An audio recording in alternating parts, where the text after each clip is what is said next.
Shalom Bapak Ibu Jemaat Gereja Baptis Indonesia Cikarang dimanapun berada. Saat ini kita dipertemukan kembali di dalam ibadah jam doa. Bapak Ibu serta saudara yang dikasihi Tuhan, mari kita akan memuji Tuhan. Kita akan memuji Tuhan, pertolonganmu begitu ajaib. Mari saya undang saudara untuk bersama-sama memuji pertolonganmu begitu ajaib.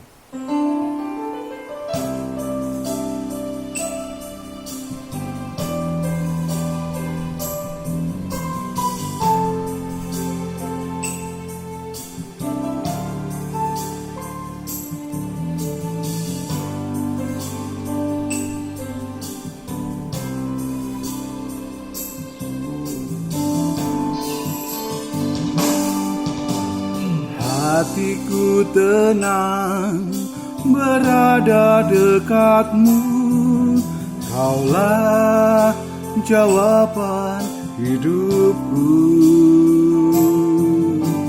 Hatiku tenang berada dekatmu, Kau yang melihara hidupku.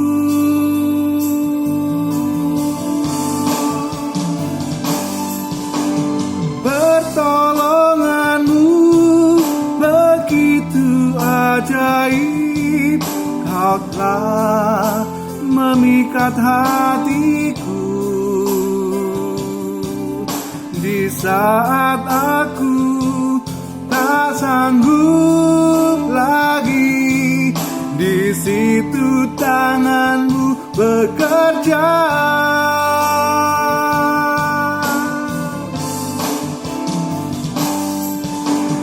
Pertolonganmu begitu ajaib, Kau telah memikat hatiku.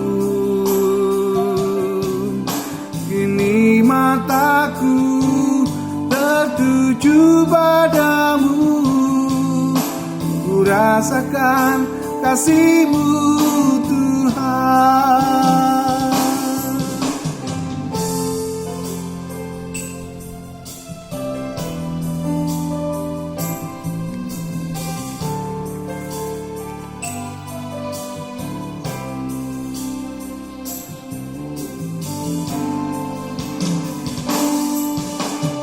Hatiku tenang berada dekatmu, Kaulah jawaban hidupku. Hatiku tenang berada dekatmu, Kau yang pelihara hidupku.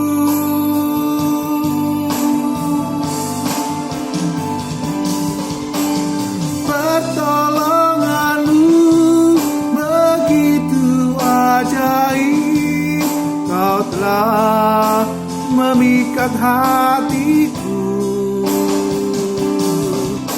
Di saat aku tak sanggup lagi, di situ tanganmu bekerja. Pertolonganmu begitu ajaib, Kau telah memikat hatiku. Kini mataku tertuju padamu, ku rasakan kasih-Mu Tuhan. Kini mataku tertuju padamu, ku rasakan kasih-Mu Tuhan.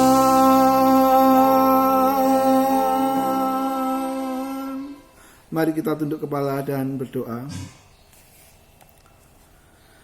Mengucap syukur Tuhan atas kebaikan-Mu, penyertaan-Mu yang sempurna ada di dalam setiap kehidupan kami anak-anak-Mu. Dan saat ini Tuhan, kami mau duduk diam dengar-dengaran firman-Mu, Mampukan setiap kami Tuhan untuk mengerti apa yang menjadi kehendak-Mu Tuhan melalui firman-Mu. Dan biarlah firman-Mu Tuhan boleh kami aplikasikan di dalam kehidupan kami hari lepas hari. Di dalam nama Tuhan Yesus kami berdoa. Amin. Bapak Ibu serta saudaraku dikasih Tuhan, pada sore petang malam hari ini kita akan bersama-sama belajar tentang menjadi manusia yang baru. Bapak Ibu serta saudaraku dikasih Tuhan, ketika kita mengikut Tuhan Yesus, kita menjadi manusia baru. Manusia yang lama kita tinggalkan dan kita hidup di dalam Tuhan Yesus, hidup menjadi manusia baru. Bapak Ibu serta saudaraku dikasih Tuhan, menjadi manusia baru, kita akan belajar di dalam Efesus pasal 4 ayat 17 sampai 19. Efesus pasal 4 ayat 17 sampai 19. Saya akan membacakannya. Sebab itu kukatakan dan kutegaskan ini kepadamu di dalam Tuhan, janganlah hidup lagi seperti orang-orang yang tidak mengenal Allah dengan pikirannya yang sia-sia dan pengertiannya yang gelap, jauh hidup persekutuan dengan Allah. Karena kebodohan yang ada di dalam mereka dan karena kedegilan hati mereka, perasaan mereka telah tumpul sehingga mereka menyerahkan diri kepada hawa nafsu dan mengerjakan dengan serakah segala macam kecemaran. Saudaraku dikasih Tuhan, ketika kita sudah berkomitmen menjadi pengikut Yesus, kita menjadi manusia yang baru. Kita akan meninggalkan kecemaran, kita meninggalkan kesia-siaan, meninggalkan kedegilan hati kita, sehingga kita ingin senantiasa dekat kepada Tuhan dan terus diperbaharui menjadi manusia baru. Saudaraku dikasih Tuhan, kita buka kembali di dalam Efesus pasal 4 ayat 25. Karena itu buanglah dusta dan berkatalah benar seorang pada yang lain, karena kita adalah sesama anggota. Tadi dikatakan janganlah hidup dengan kesia-siaan, kecemaran dan hawa nafsu. Yang kedua, harus membuang kebiasaan berdusta. Dusta. Ya, ketika kita berdusta, berdampak pada diri kita sendiri dan berdampak pada orang lain. Orang lain akan dirugikan. Diri kita pun dirugikan. Dengan kita memperkatakan sesuatu yang tidak benar, itu adalah dusta. Bisa berdampak, saudaraku, kepada orang lain maupun diri kita sendiri. Dampaknya buruk sekali. Mungkin orang itu namanya bisa dicemarkan. Dan diri kita menjadi orang yang tidak berkenan kepada Tuhan. Karena mulut kita sudah dipenuhi oleh dusta. Kemudian, saudaraku yang dikasih Tuhan, kita buka lagi di dalam Efesus pasal 4 ayat 26.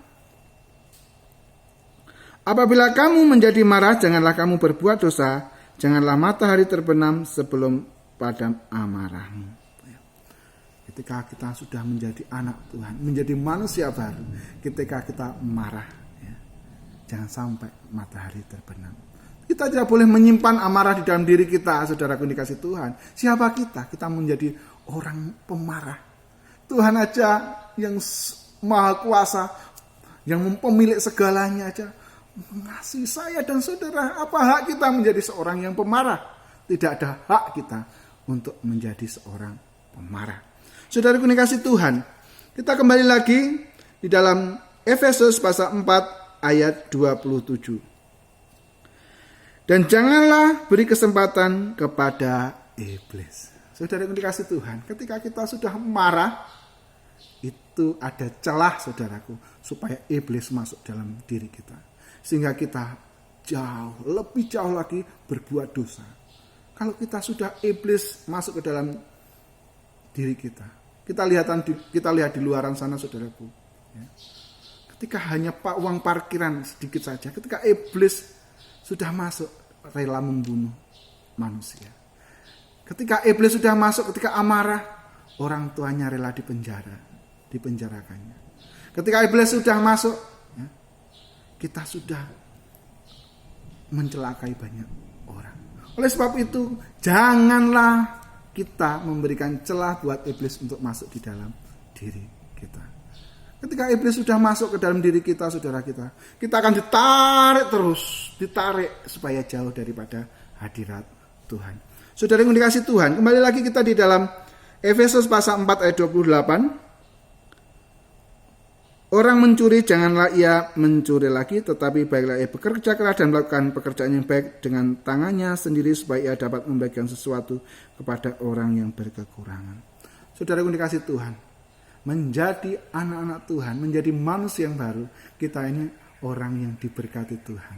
Kalau kita sudah diberkati Tuhan, kita akan menjadi berkat bagi banyak orang. Jangan mencuri. Kita manusia baru, saudara, walaupun ada kesempatan, jangan mencuri.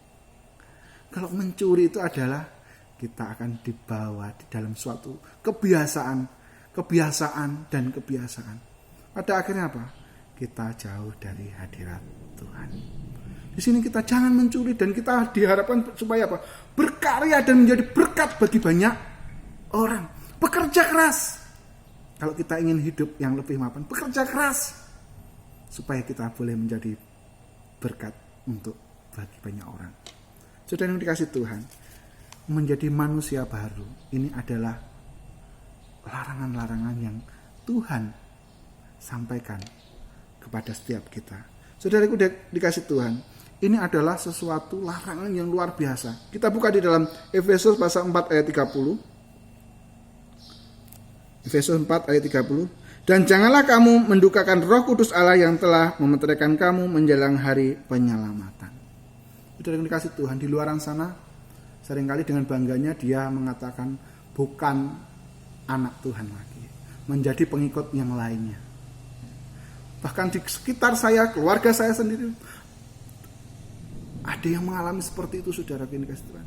Ketika dalam proses pernikahan, mendekati naik jabatan, apa yang dilakukan? Menjadi pengikutnya orang lain. Ini adalah mendukakan hati Roh Kudus, saudaraku. Ketika kita melakukan ritual-ritual kepercayaan orang lain, itu mendukakan hati Roh Kudus, walaupun dengan dalih itu adalah adat. Tetapi itu akan menyeret kita dan mendukakan Roh Kudus. Menyeret kita jauh kepada Tuhan, saudaraku. Kalau itu sudah membawa mendukakan Roh Kudus, tidak usah kita lakukan. Dan pada akhirnya kita akan terseret oleh kebiasaan-kebiasaan atau kesia-siaan yang dunia lakukan. Saudara yang dikasih Tuhan, kita buka lagi di dalam Efesus pasal 4 ayat 31. Segala kepahitan, kegeraman, kemarahan, pertikaian, dan fitnah hendaklah dibuang dari antara kamu. Demikianlah segala kejahatan. Segala kejahatan, kepahitan hidup. Itu yang membuat ada sekat kita dengan Tuhan. Kalau kita masih ada dendam pada orang, datang minta maaf supaya kita tidak ada urusan dengan orang itu, supaya hidup kita diperkenan Tuhan. Kalau kita masih hidup dengan fitnah, pertikaian, dibuang saja dalam diri kita. Nggak penting, itu nggak perlu. Itu akan membawa kita ada sekatan antara kita dengan Tuhan. Sehingga apa? Tuhan, aku sudah melakukan ini kok nggak ada hasilnya ya. Apakah kamu sudah mengampuni? Apakah kamu sudah mengampuni orang yang bersalah kepada kamu? Apakah kamu masih ada dendam di dalam hatimu? Ada kepahitan hidup dalam dirimu? Selesaikan itu, saudaraku. Kita menjadi orang yang rugi kalau kita masih dalam hidup kepahitan dan kejahatan, fitnah. Karena kita hidup sudah di dalam Tuhan. Tidak perlu itu semua, saudaraku. Tuhan akan mengaruniakan kepada kita kebaikan-kebaikan. Penyertaannya sungguh sempurna. Hal yang seperti itu akan menjauhkan kita, menjadi penghalang kita, hubungan kita dengan Tuhan. Doa kita nggak sampai, saudara, ketika kita ada kepahitan kalau kita tidak selesaikan.